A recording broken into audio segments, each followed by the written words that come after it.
বিরোধী দলের নেতা তো কোনো আপত্তি করেন নাই। মরহুম প্রেসিডেন্ট জিয়াউর রহমান, আল্লাহ তাআলা তাকে শাহাদতের উত্তম মর্যাদা দান করুন। তার হাতে নিঃসন্দেহে বহুদলীয় গণতন্ত্র ফিরে এসেছে,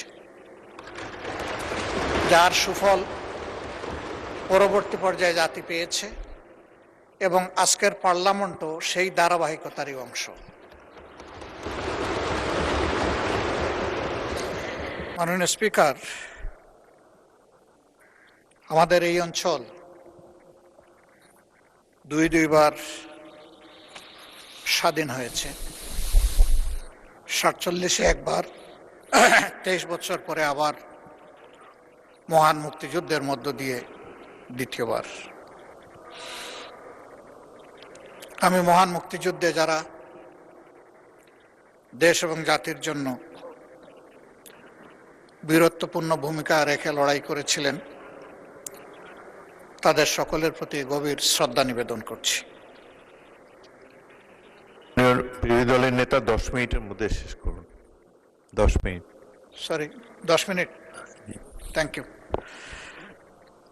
মাননীয় স্পিকার,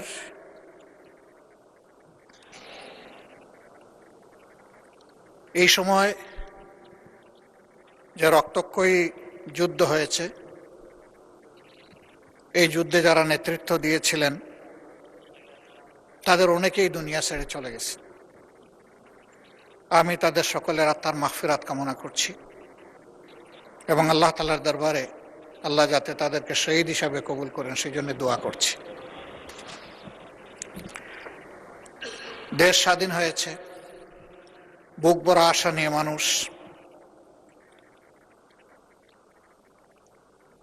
চেয়েছিল যে এই দেশটা একটা মানবিক দেশ হবে, সমাজের সর্বক্ষেত্রে ন্যায় বিচার সুপ্রতিষ্ঠিত হবে এবং মানুষ শান্তিতে বসবাস করতে পারবে। কিন্তু স্বাধীনতার পরে অনেকটা হয়েছিল তার পুরোটাই উল্টা। মানুষের ম্যান্ডেটকে অস্বীকার করার কারণে যে যুদ্ধটি অনিবার্য হয়ে উঠেছিল, জনগণের রায়কে সম্মান দেখাতে ব্যর্থ হওয়ার কারণে বেদনার সাথে জাতি লক্ষ্য করল দেশের শাসক এবং শাসকেরা সেটাই ভুলে গেলেন। তাদের শাসন ক্ষমতার এক পর্যায়ে এসে বহুদলীয় গণতন্ত্রকে হত্যা করে তারা একদলীয় বাকশাল কায়েম করলেন। এই বাকশাল